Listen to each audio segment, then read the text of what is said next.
Halo, assalamualaikum warahmatullahi wabarakatuh. Kembali di channel kita Jail Mentor ya. Pada kesempatan ini kita akan memberikan suatu insight ya, berbeda dengan materi-materi sebelumnya yang berkaitan dengan customer behavior dan juga hal-hal lain ya. eh, kita sampaikan pada pertemuan sebelumnya. Pada pertemuan kali ini kita akan sedikit berbeda pembahasan kita karena kita juga khususnya video singkat ini kami persembahkan untuk teman-teman mahasiswa yang ingin nantinya melakukan penelitian gitu ya. Jadi pada kesempatan ini di channel Ajan Mentor kita akan membahas terkait dengan bagaimana untuk bisa memahami statistik penelitian dasar ya, karena memang setiap teman-teman mahasiswa nantinya mau tidak mau gitu kan akan melakukan suatu penelitian ya, baik itu mungkin ketika kita diberikan tugas oleh dosen maupun ketika kita akan menyelesaikan tugas akhir kita ya teman-teman semuanya. Oke, topik pada pertemuan kali ini kita akan membahas bagaimana memahami statistik penelitian dasar ya, terus juga bagaimana hipotesis dan langkah-langkah penting dalam statistik penelitian ya. Teman-teman semuanya, bahwa pada video kali ini ya kita akan membahas statistik penelitian dasar yang menurut hemat kami sangat penting untuk mahasiswa yang sedang menyusun skripsi ataupun akan melakukan suatu perencanaan strategis terkait dengan penelitian, dan juga mungkin nanti akan berkolaborasi ya dengan dosen, terutama mungkin dalam beberapa event terkait dengan pengabdian masyarakat atau juga penelitian-penelitian lain yang melibatkan atau mengajak mahasiswa. Jadi mahasiswa pun jangan ketinggalan ya untuk bagaimana mereka berperan penting di dalam bagaimana melakukan suatu mengulas ya, atau mengulas minimalnya bisa mengulas tentang apa itu hipotesis ya, jenis-jenisnya serta bagaimana hipotesis tersebut berperan di dalam penelitian ya teman-teman semuanya. By the way teman-teman, mungkin pernah mendengar yang namanya H0 gitu ya, atau hipotesis nol gitu ya. Ini ada yang dinamakan ya, kalau dalam penelitian ini ya, ini tidak teman-teman ya, tidak terlepas ya, dalam penelitian ini tidak terlepas dengan apa yang dinamakan ya, oke, ya, hipotesis. Biasanya teman-teman semuanya di dalam melakukan hipotesis ini ada yang dinamakan hipotesis nol gitu ya. Dan yang kedua ada yang dinamakan eh, hipotesis yang mohon maaf, hipotesis alternatif gitu ya. Nah ini teman-teman biasanya kalau kita berbicara mengenai hipotesis nol, ini berbicara mengenai yang dinamakan status quo gitu ya. Oke, nah ini kaitannya dengan penelitian ini teman-teman, dengan hipotesis ini tentunya tidak lepas dari penelitian-penelitian sebelumnya ya, historical penelitian ya, yang berkaitan dengan penelitian-penelitian sebelumnya, dan kita akan menjadi pembeda ya, baik berupa hal-hal yang kita temukan di lapangan ataupun dari objek yang kita teliti gitu ya. Meskipun memang misalkan teorinya sama, tetapi di dalam hal melakukan penelitian apakah ini akan berlaku sama gitu ya ketika digunakan pada objek yang berbeda gitu, Kak. Nah ini teman-teman semuanya terkait dengan hipotesis ini senantiasa berkaitan dengan masalah penelitian yang berkaitan dengan penelitian-penelitian terdahulu ya. Makanya teman-teman semuanya di dalam penelitian ini kita tidak boleh sembarangan dan dalam bagaimana kita menggunakan suatu teori ya gitu ya. Nah, teman-teman semuanya, eee biasanya ya kalau dengan kita berbicara dengan hipotesis nol ini, status quo, dan seringkali dilambangkan dengan, sama dengan ya, dengan sama dengan gitu ya teman-teman semuanya. Dan ini kalau hipotesis A itu artinya adalah, hipotesis, mmm, alternatif ya. Oke, hipotesis alternatif itu adalah hipotesis yang tidak sama dengan atau, apa namanya, ya singkatnya seperti ini teman-teman ya. Nah, kalau misalkan ini berdasarkan, suatu teori bahwa, misalkan contoh ya, eee ada suatu variabel ya, oke. Jadi ada variabel endogen dan variabel eksogen, yaitu variabel terikat dan variabel tidak terikat ya. Jadi, yang ada output, yang menghasilkan output itu adalah variabel, terikat dan di mana variabel-variabel yang membentuknya itu adalah variabel bebas. Nah di sini misalkan ada teman-teman semuanya, ada variabel bebas dan ada variabel terikat gitu ya. Nah misalkan, berdasarkan teori-teori yang ada bahwa A gitu ya, berpengaruh terhadap B gitu ya. Ini berdasarkan penelitian-penelitian sebelumnya dan berdasarkan pengalaman-pengalaman penelitian di tempat yang lain. Ketika Anda sekarang melakukan penelitian di tempat yang berbeda, nah, Anda mempunyai asumsi awal ya. Jadi H0 ini bisa diartikan sebagai asumsi awal gitu ya teman-teman.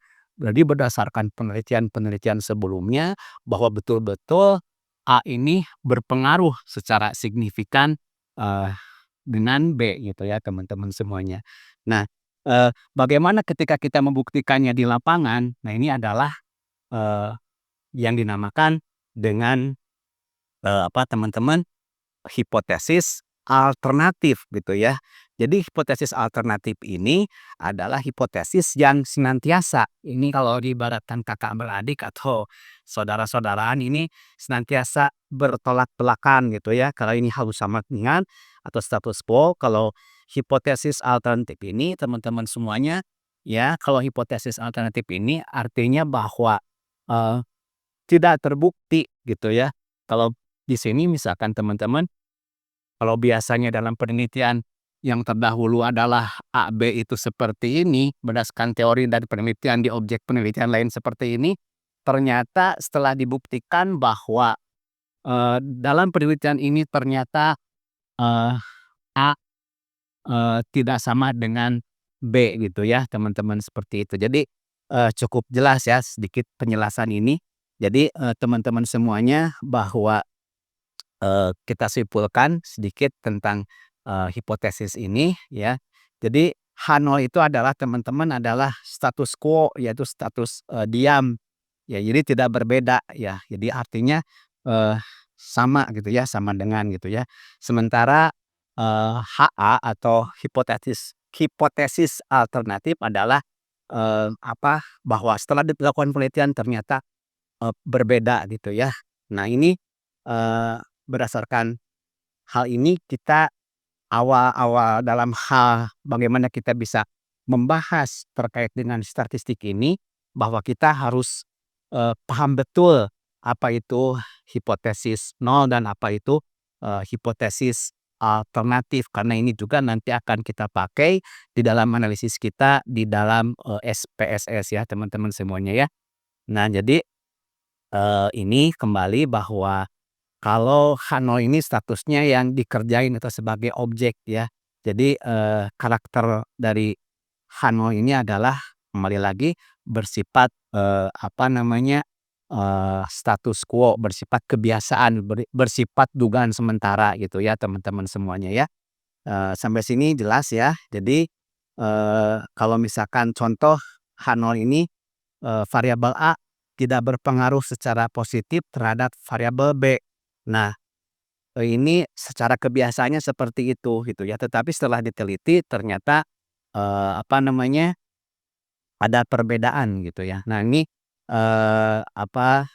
salah satu contoh ya, dan ini juga teman-teman semuanya bahwa ketika Anda melakukan suatu penelitian ya, baik penelitian sosial maupun penelitian yang berkaitan dengan penemuan-penemuan gitu ya, ini juga kita harus bisa, eee, apa namanya melakukan suatu, ya artinya pembeda ya berkaitan dengan bagaimana kita melakukan suatu analisis, kepercayaan terhadap data-data kita gitu ya. Nah dalam hal ini teman-teman semuanya mungkin, apa, ada yang bisa mengartikan dalam hal ini karakter-karakter dari, data berdistribusi mungkin pernah Anda mendengar dengan distribusi normal gitu ya.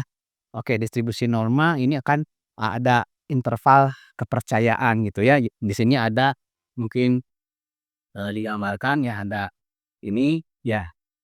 Nah digoyang teman-teman ke sini, eee, di sini biasanya, ada rata-rata ya, atau median gitu ya di sini, atau mu ya di sini juga akan menggunakan, tingkat kepercayaan ya. Ada yang 95% dan ada yang 99% gitu ya, tentang semuanya.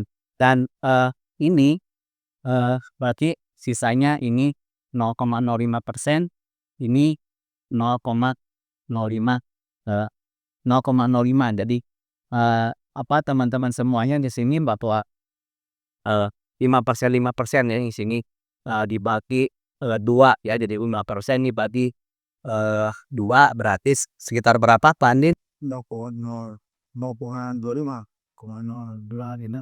Ya, jadi, sekitar segitu. Jadi teman-teman semuanya bahwa dalam hal ini akan berbeda, apa, ketika kita mempunyai suatu data historis, apa namanya, yang menyebabkan penelitian sebelumnya ternyata A, berpengaruh terhadap B, tetapi penelitian sebelumnya juga A dan B juga, apa namanya, kadang-kadang berpengaruh, kadang-kadang enggak. Nah, ini menggunakan yang 2 ini, 2 sisi gitu ya. Karena memang dalam penelitian sebelumnya ada yang pendapatnya itu beradang gitu ya.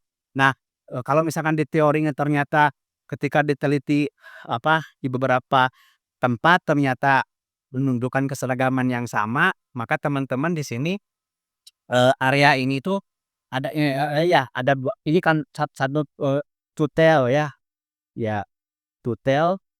Nah, eee, kalau to tell ini apa namanya, eee, dua dua iya, dua ini tell itu ekor 2 ya. Ya di sini, eee, 5% dibagi 2 ya di sini, mohon maaf ya.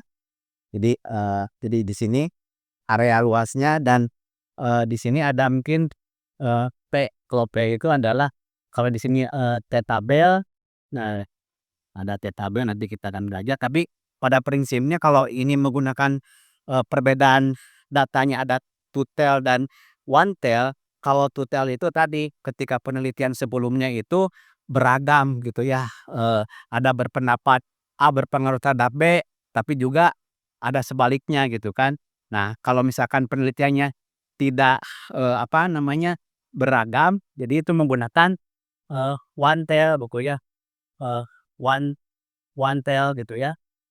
Jadi one tell ini kalau ini ibaratnya, 2 ini jadi kita pindahkan ke sebelah kanan gitu ya. Jadi si apa namanya, eee, jadi satu tel gitu ya, satu tel itu yang, di sini, luas dari awal ke akhir itu ya, sekitar 1,64 kalau menggunakan, skala kepercayaan 95%. Nah, ini akan kita bahas pada pertemuan selanjutnya, tapi pada prinsipnya kita harus, pada pertemuan ini dikenalkan dengan prinsip-prinsip bagaimana kita, mengenal perbedaan antara, apa namanya, H0 dan H alternatif ya. Jadi nanti, pada pertemuan ini setidaknya kita bisa mengetahui ya apa, terkait dengan hipotesis ini. Jadi hipotesis ini, adalah dugaan sementara yang akan diuji ya. Jadi asumsi sementara atau status quo gitu ya. Nah gitu ya, kita sudah belajar apa itu hipotesis nol dan hipotesis, apa namanya teman-teman, hipotesis alternatif gitu ya. Terus juga teman-teman apabila penelitian kesehatan biasanya ada yang menggunakan placebo ya, kalau ada yang menggunakan obat gitu ya. Nah, biasanya peneliti di bidang farmasi ini bahwa, betul-betul bahwa obat yang diproduksinya itu adalah bisa berpengaruh terhadap, peningkatan daya sembuh misalkan seperti itu. Nah, ini biasanya menggunakan, tingkat kepercayaan 99% karena memang dia menginginkan beda yang betul-betul bisa terlihat gitu ya. Nah, ini akan kita, bahas pada pertemuan-pertemuan berikutnya dengan contoh-contoh yang, bisa menggambarkan pengertian kita. Jadi pada prinsipnya kita pada pertemuan ini mengenal apa itu H0, H1, terus, to tell dan won't tell gitu ya.